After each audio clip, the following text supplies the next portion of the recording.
دل عطا فرمایا ہے، اور دل کسی نہ کسی شے سے محبت کرتا ہے۔ میرے سامنے جتنے افراد بیٹھے ہوئے ہیں، اتنے دل میرے سامنے ہیں۔ ہم سب کسی نہ کسی شے سے محبت کرتے ہیں۔ کوئی دولت سے محبت کرتا ہے، کوئی منصب سے محبت کرتا ہے، کوئی شہرت سے محبت کرتا ہے، کوئی اولاد سے محبت کرتا ہے۔ محبت ہر کوئی کرتا ہے۔ کچھ محبتیں ایسی ہیں جو انسان کو برباد کر دیتی ہیں، پر حضور کی محبت ایسی ہے جو آباد کر دیتی ہے۔ کچھ محبتیں ایسی ہیں جو سینے کو تاریک، دل کو سیاہ کر دیتی ہیں، پر حضور کی محبت ایسی ہے جو سینے کو روشن، دل کو منور کر دیتی ہے۔ اقبال کس کے عشق کا یہ فیض عام ہے، رومی فنا ہوا حبشی کو دوام ہے۔ روم کا جو بادشاہ تھا اس دور میں، جس دور میں حضرت بلال حبشی بکتے بکاتے حبشے سے مکہ مکرمہ آئے ہیں، اس دور میں روم کے بادشاہ کا نام کسی کو پتہ ہے؟ نہیں۔ علامہ اقبال کہتے ہیں اقبال کس کے عشق کا یہ فیض عام ہے، رومی فنا ہوا حبشی کو دوام ہے۔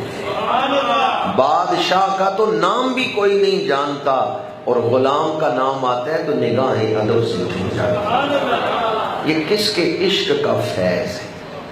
حضرت بلال حبشی کا عشق تو ضرب المثل کی حیثیت اختیار کر چکا ہے۔ عشق بلال، یعنی یہ عشق تو اتنا عروج پہ ہے اور اتنا مشہور ہے کہ یہ عشق تو ضرب المثل کی حیثیت رکھتا ہے۔ عشق بلال کیسے لگا ہے یہ عشق؟ مکہ کی سرزمین، میرے آقا کریم شام کے وقت ایک گلی سے گزر رہے ہیں، حویلی کے اندر سے غلام کے کراہنے اور رونے کی آواز آ رہی ہے۔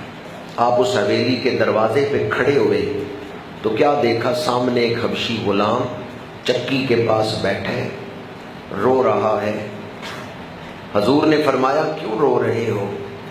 اس غلام نے کہا میرا مالک امیہ بن خلف سارا دن مجھ سے کام لیتا ہے، میں بکریاں چراتا ہوں، میں پانی بھرتا ہوں، اپنے مالک کے کئی کام کرتا ہوں، شام کو تھکا ہارا، اب تو مجھے آرام کرنا چاہیے، لیکن میرا مالک مجھے دانوں کی یہ بوری دے گیا ہے اور چکی کے پاس بٹھا کے کہتے ہیں کہ ان کو پیسو، اگر صبح تک میں نے یہ دانے نہ پیسے تو میرا مالک مجھے مارے گا۔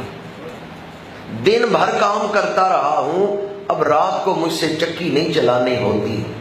میرے آقا کریم نے فرمایا بلال تو آرام کر، میں تیری جگہ چکی چلاتا ہوں۔ لٹ گیا جس نے محمد کی ادا دیکھی، لٹ گیا جس نے محمد کی ادا دیکھی۔ کچھ ان کے خلق نے کر لی، کچھ ان کے پیار نے کر لی، مسخر اس طرح دنیا شہ ابرار نے کر لی۔ وہ کیسا